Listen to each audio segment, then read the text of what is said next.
Hi everybody, Joel Kennedy with Kennedy Violins. So how do you create great sound on the violin? Well, fortunately, the concept of creating great sound on the violin is actually not that complicated. In fact, I can tell you the two primary things that you have to do today in order to get much better sound than you may be getting right now. The only thing that's required of you is that you have to practice very deliberately, and you have to make sure that when you're practicing, you're really focusing on some key aspects of your playing. And the good news is if you do that, you will have better sound. I can pretty much promise you that. Okay, so there are two primary reasons why you may not have the sound that you want. And there's two primary ways in which you can immediately improve your sound. So the first one would be the contact point of where your bow is on the string. Okay, so the contact point is where the hair touches the string on your instrument. And as a general rule, we want that contact point to be exactly in the middle of our bridge and our fingerboard. So your job is to get really good at always subconsciously playing in that part of your violin so you can maximize the best sound possible out of your instrument. So I'm going to show you some exercises today to help you have a really good contact point, and I'm going to show you how to think about it so you're able to mechanically be very consistent with it. The second thing that you have to consider, or the second thing that really contributes to the quality of your sound, is the ratio between weight and speed of your bow. So those two things that I just talked about, if you can get much better at those, you will have better sound. So what am I talking about when I say managing or optimizing the ratio of weight versus speed of your bow? Okay, so again, it's actually not that complicated, right? So when I pull my bow, I need to push on the bow at the same time. Now, if I pull my bow this fast, but I put more weight on it, the sound is terrible.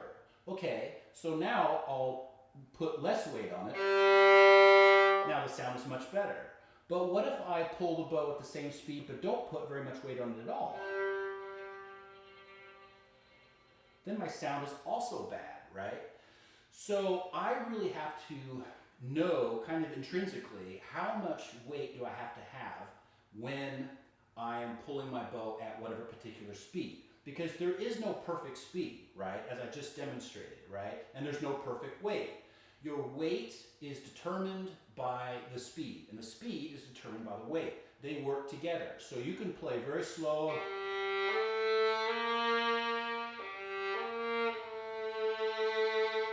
or you can play very fast.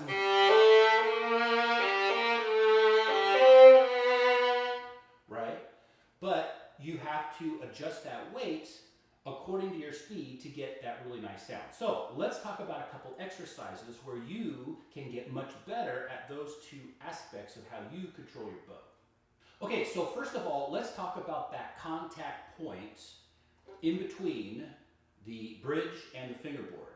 Now, 98% of the time, you're going to want to aim for that middle, right? Now, there are exceptions when you're trying to create special kinds of sounds, but we're not talking about that today. But the most important thing is that you are in control of that contact point.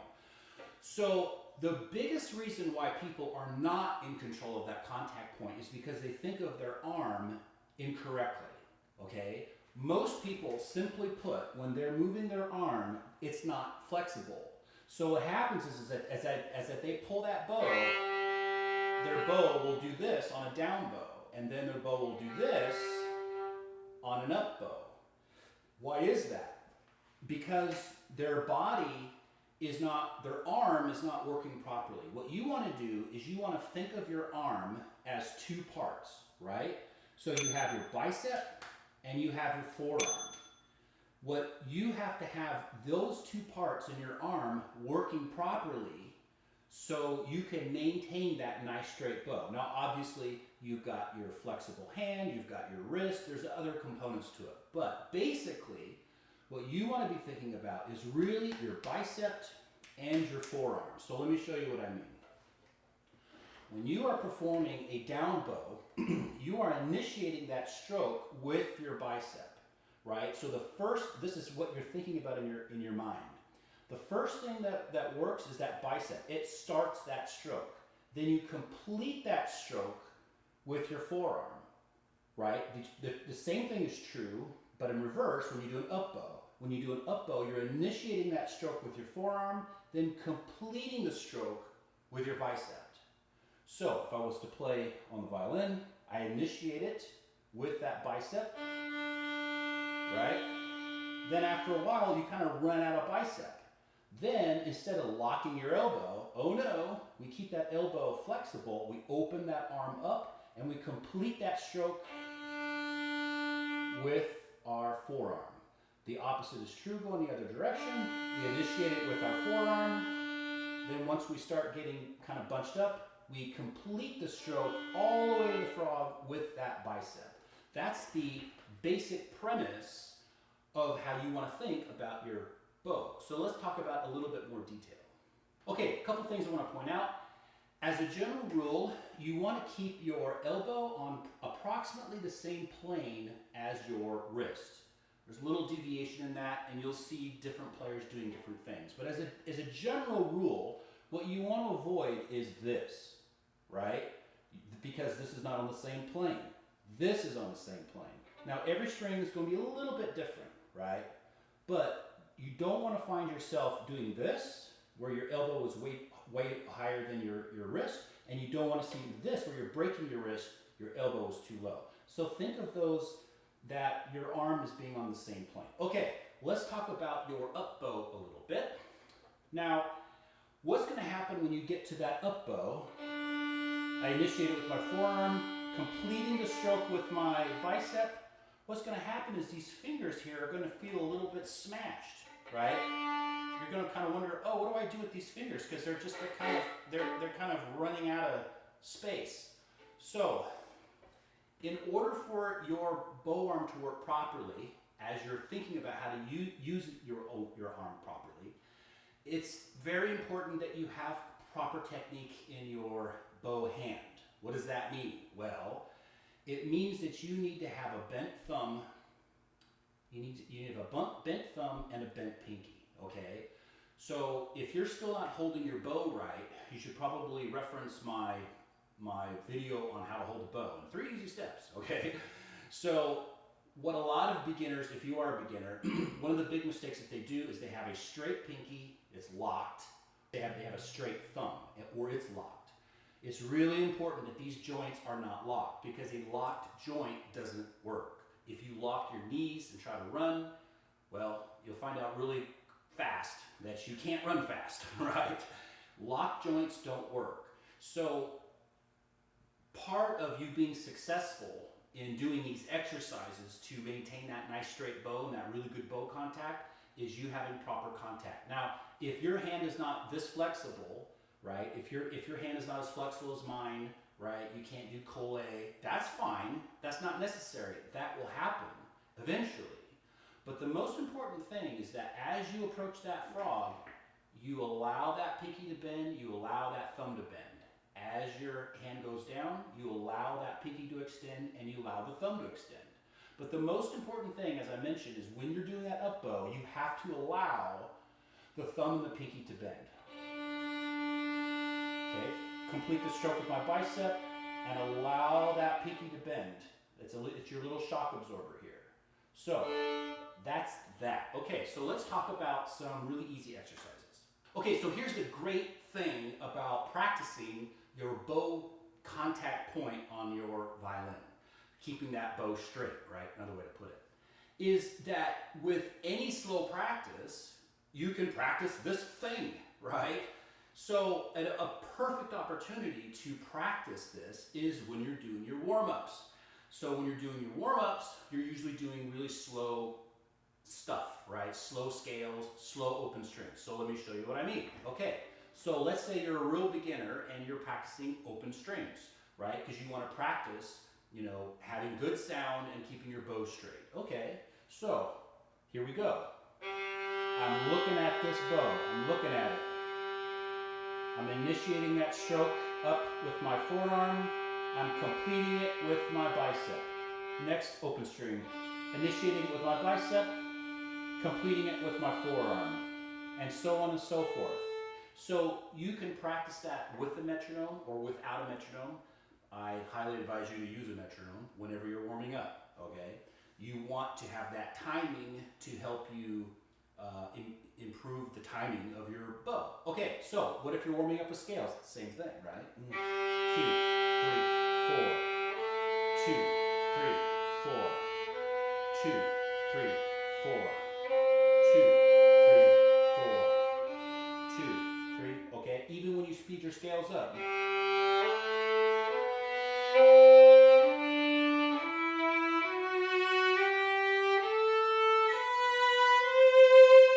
Okay, but the point is that as long as you take every opportunity that you can to make sure your arm is working properly, right? Those two main parts, that bicep and that forearm, looking at that contact point, making sure that your bow and your pinky and your thumb are bent at that frog, right? Every time you warm up. Now, maybe some of that goes, you know, out the window when you're practicing some of your faster stuff. Okay, that's not ideal, but it's not the end of the world. If you, every time you warm up, or anytime you play anything slow, you're really watching that contact point and you're really thinking about your bow, then you're going to be improving yourself and training your body, training your muscles how to feel when you're playing the violin. And eventually that straight bow is going to become more natural, and your hand will get more flexible, and that's how you become a lot more successful at you controlling your bow. So let's talk about number 2. Okay, so here's some exercises for the second most important criteria for you developing good sound, and that is you having an instinct ingrained in you on always having the best weight to speed ratio, right? So here's just a few really simple exercises that you could use to develop this. Now, you're instinctively going to develop this just the more you play your violin, right? But you can speed up this process, really turboize, is that a word? I don't know. But you can really speed up this process by really focusing on specific exercises that make it very difficult for you to maintain proper ratio between weight and speed. So the first exercise is very simple. We're going to put our metronome on 120, okay? It doesn't have to be 120, be anything you want. But you put your metronome on, and what you're going to do is you're just going to maintain good sound, or the best sound that you possibly can for the entire length of the bow, but you're going to do it in a very organized manner. So, for example, let's say we're going to do it 8 beats, but we're only going to count a beat for every 2 beats here. So it'll be 1, 2, 3, 4, 5, okay? So we're going to go to the frog all the way to the tip, making sure we keep our bow nice and straight, and we want to avoid, these kinds of weird sounds. We're looking for a warm sound that's focused, right? So 1, 2, 3, 4, 5, 6, 7, 8. 1, 2, 3, 4, 5, 6, 7, 8. Okay? Now, your goal is not only really good sound, but your goal is also to keep the same speed of your bow throughout the entire stroke. So if you find yourself speeding up the bow at the end, right, or slowing it way down, well, that's not ideal. So you're teaching yourself to be able to control the speed of your bow and anticipate what the speed of your bow needs to be for you to use a certain amount of bow. So I'll try very carefully to use the same amount of speed all the way to the tip. I'll try not to speed up the bow or slow it down. 1, 2, 3, 4, 5, 6, 7, 8. 1, 2, 3, 4, 5, 6, 7, 8. Now, an example of what would not be ideal would be something like this. 1, 2, 3, 4, 5, 6, oh crap, 7, 8, 1, or this, 2, 3, 4, 5, 6, 7, 8, right? So either one of those examples wouldn't be very good. So that's your goal. Keep that bow straight and keep the speed of your bow exactly the same. Now 8 might be too difficult for you, so try 4 at first. But then you've got to make it more difficult on yourself and then go to 6. If 8 becomes too easy, go to 12. 1, 2, 3, 4, 5, 6, 7, 8, 9, 10, 11, 12. 1, you get the idea, okay? So let's talk about the second exercise. Okay, so this exercise is very similar to the first one. It just makes it a little bit harder because in this exercise you have to do string crossings at the same time. So whenever you engage a string that's not vibrating, that's not moving, you have to adjust your speed a tiny little bit to make that string speak immediately. It's a very subtle thing, but if you practice this exercise, it will teach your brain to kind of do that instinctively, which is a good thing, right? Also, when you change strings, your bow will have a tendency to bounce, which isn't great, especially if you're playing like something in piano or something like that. So, you do the same thing, except now we're going to cross strings. So, 1, 2, 3, 4, 1, 2, 3, 4, 1, 2, 3, 4, 1, 2, 3, 4, 1, 2. Okay, and if that's too hard, or you just want to work on developing a little bit bigger sound, just do 2 beats. 1, 2, 1, 2, 1, 2, 1, 2, 1, 2, 1, 2, 1, 2, 1, 2. And you can even do it a little bit quicker than that if you want even bigger sound. 1.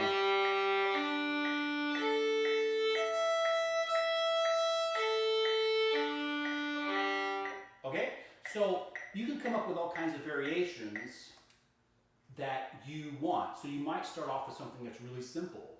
But the point is that try to find a speed that challenges you and then try to make it a little bit harder the next day or maybe the next week, okay? You'd be surprised if you are this focused and really paying attention, you can do some things that are completely impossible for you now. Within a couple weeks, you'll be able to do the impossible. Okay, so let's look at exercise number 3. Okay, so for this exercise, I've divided my bow up, as you can see. Nice little visual aid here, right? I've divided my bow up in 3 parts, right? You can do this too, right? So the average bow is about 2 feet, I think, 24 inches. So you put your tapes out in approximately 8-inch sections here, right? 8 inches, 8 inches, 8 inches. And now you've got your bow divided into 3 parts. So what you're going to do is you're just going to play a simple 1-octave scale, but you're going to play the 1-octave scale in different parts of the bow. But you want to maintain really high quality of sound no matter what part of the bow you're in. So let me show you what I mean. So, lower part of the bow.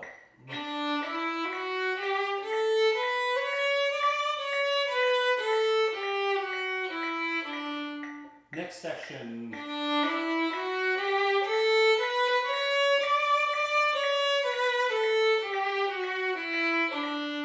Next section.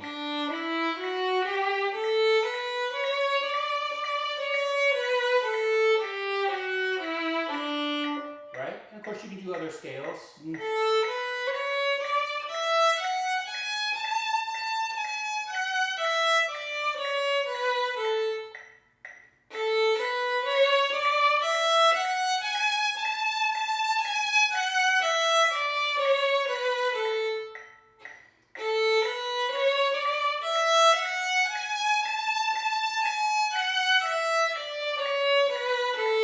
And you can do whatever scale you want. Right? There's many scales that you can come up with. You can do it many different speeds. But the point is that no matter what part of the bow you're in, you are teaching yourself to have really good sound, you know, no matter how your arm feels. Sometimes it's here, sometimes it's here, sometimes it's here, but you're still developing good sound. And you're able to do it on each string, which means that your arm is working on different planes and you're still able to maintain that awesome sound. So guys, don't forget to like and subscribe. If you see any value in these videos, let me know by subscribing. And I hope these videos helped you today. I do play along videos every week, but I also try to integrate a lot of tutorials to really help you guys develop those skills that I think a lot of people, they really want to develop them, but they're not exactly sure. And I've taught so many years that I found some very distilled ways and simple ways of teaching things that give you very quick results without having to overthink stuff. Okay, so anyways, that's about it, guys. Until the next video, I hope you guys have a happy time practicing, and I hope you all guys have a great day.